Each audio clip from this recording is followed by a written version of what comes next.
good morning everyone. Isang mapagpalang araw na naman sa inyo lahat. Kahit sa lago mga ng mundo. Magandang umaga. Time check po natin ay 7:15 po ng umaga dito sa Pilipinas. So ngayon guys, ay papakita ko sa inyo kung paano gumawa ng cover.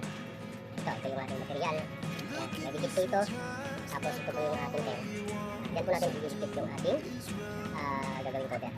So ayun, hindi na tayo tatagal pa, pero kung bago yun, kung hindi ka pa nakapag-subscribe sa aking channel, please like, share, and subscribe my channel and click the notification bell para update kayo lagi sa ating mga sunod-sunod. So yun guys, sa ngayon ay ipakita ko muna sa inyo kung paano ito dinidikita, no?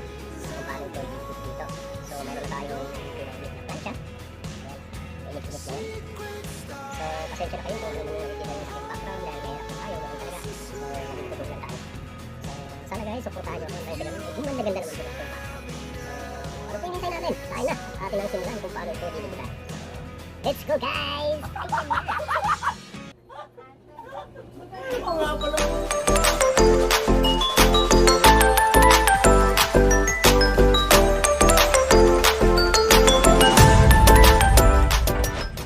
So ayun, nandito na tayo sa ating ginagawa. So ito po yung ating didikitan ngayon. Ito na yung ating plancha nandito. Ayan yung ating plancha guys. Lagyan natin ng konting liwanag. Uy, mali pala yun, pinatay ko. So ito po yung ating ang tawag po ito ay step fuse. So meaning meron po itong dikit sa kabila. So ito guys, kasi ibang klase ito, nasubukan ko na to kahapon. So bali pag binasa ko to ay mahirap siyang dumikit. So wag na natin babasahin, subukan natin kung mas mabilis ba. So ngayon, mainit na yata itong ating plancha. Ayan, ilalagay nyo lang yung ganyan.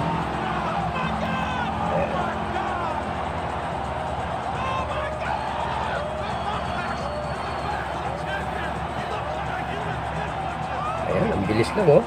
Ayan, dumikit ka agad. Ayan na, nakadikit na yan. Pag binabasa kasi, hindi ko lang alam kung ito ba ay kumukontra. So, huwag na natin basahin pa to. So, depende din sa mga dikit. Merong mga dikit na pag hindi binabasa ay matagal din siyang dumikit. So, tulad nito, ito, mas mabilis kung babasahin mo to. So, iba din to. 2 hours later. Holy moly. These nuts. So pwede nyo i-steady ng ganyan, pero ingat po tayo baka sumobra naman ay masusunog po itong ating tela. Okay lang kung meron tayong extra tela, walang problema doon. Eh paano kung ito lang ang natitira mong tela? So magkakaroon tayo ng problema doon. Ayan, ganyan lang guys ang pagdikit nito. Napakabilis lang. Ayan, check natin. Umaangat pa siya. Ayan lang natin ng ganyan. Ibigyan natin ng konti at nang sa ganun ay mas madikit. So kailangan to guys ay huwag nyo ngayaan tong mayroong nakaangat tulad nito, nakaangat pa siya. So hindi po pwede yan. So kailangan dikit na dikit talaga. Nang sa ganun ay maganda ang maging resulta ay yung ginagawa.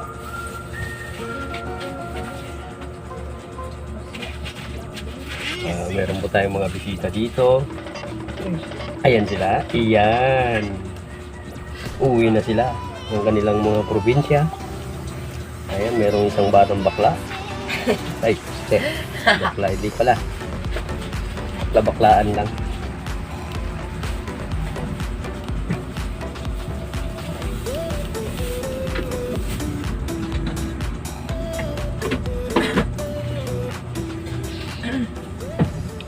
So sa pagdidikit guys ay tiyaga-tiyaga lang. Huwag maging mainitin ang ating ulo. Ayan, ganyan lang.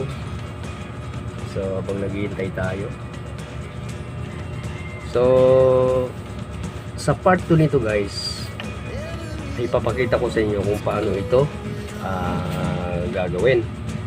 So ibig sabihin yung pinaka finish nya, ayan, ituturo ko rin sa inyo at mapapanood nyo dito lang sa aking channel.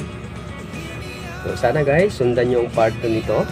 Meron pa po tayong part 2 at yung part 3 kung saan to i-attach natin to sa back pocket at nang sa ganun ay makita nyo rin.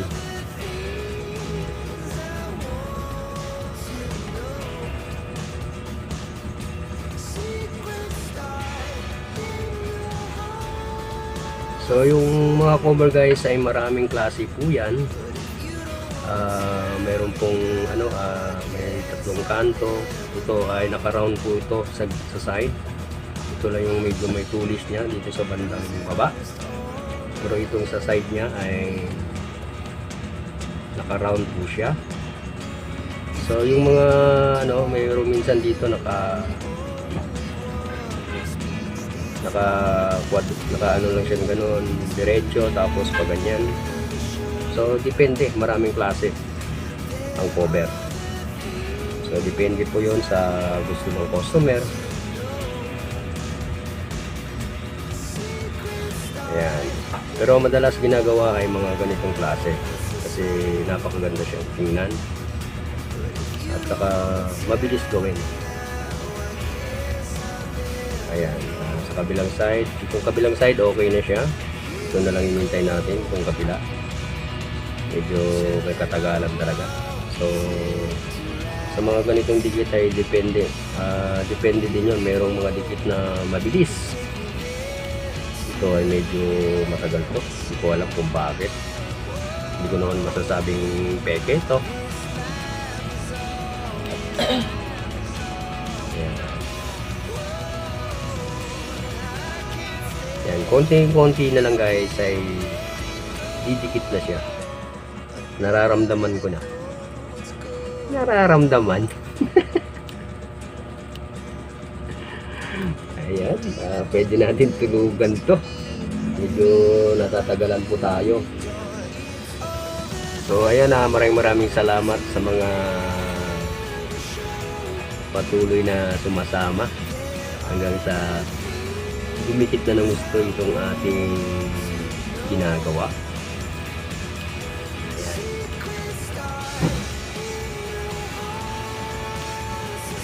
Oops.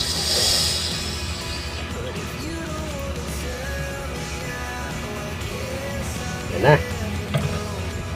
Ako, muntik pang masunog. Medyo nalililaw na siya guys. So ang gagawin nyo dyan,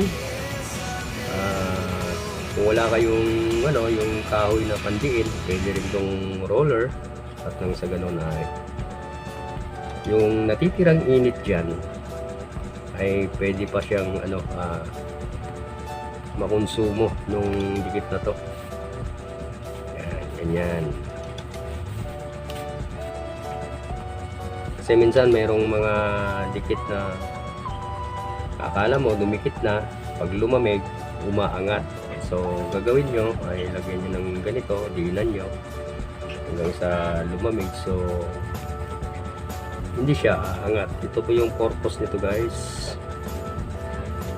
Yung ginagawa ko itong nakikita nyo ito ngayon. Yan po yung pinaka-purpose niyan. Bakit po dinina ng roller? Kasi wala tayong kahoy na madalas may mga kahoy na pandiin talaga. Karamihan ay yung 2x3 na good lumber, mas maganda yon. Kasi yung good lumber minsan ay yung good lumber talaga ay lalo na yung makinis, yun ang dapat kong gamitin dito. Kasi pag coco lumber, delikado yun. Pwedeng masugatan tong tela nyo. So ayan, check natin. Gagano nyo lang to guys, para makikita nyo kung may umaangat pa ba o wala. So wala na. So para sigurado, pwede dito sa harap, tagurin nyo na lang yan. para flat na flat siya. Tapos pag okay na yan, gaganon nyo lang siya sa plug nyo. Yan.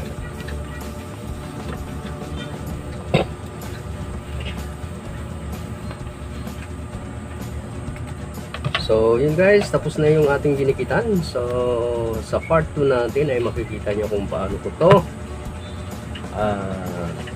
bubuin. So, papasadahan natin to dito. Yan, makikita nyo yun sa aking part 2. Sana sundan nyo. So, yun. Dito na nagtatapos yung ating vlog. Maraming salamat sa pagsama nyo sa akin.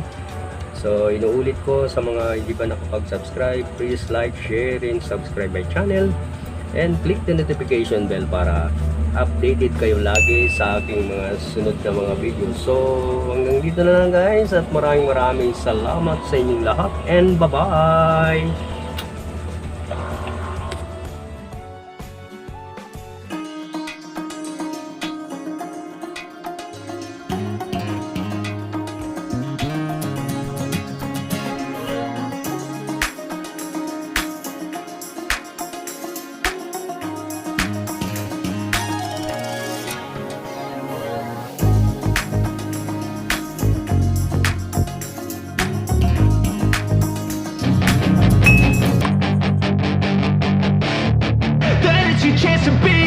Hey kid, don't ever let them get inside your head.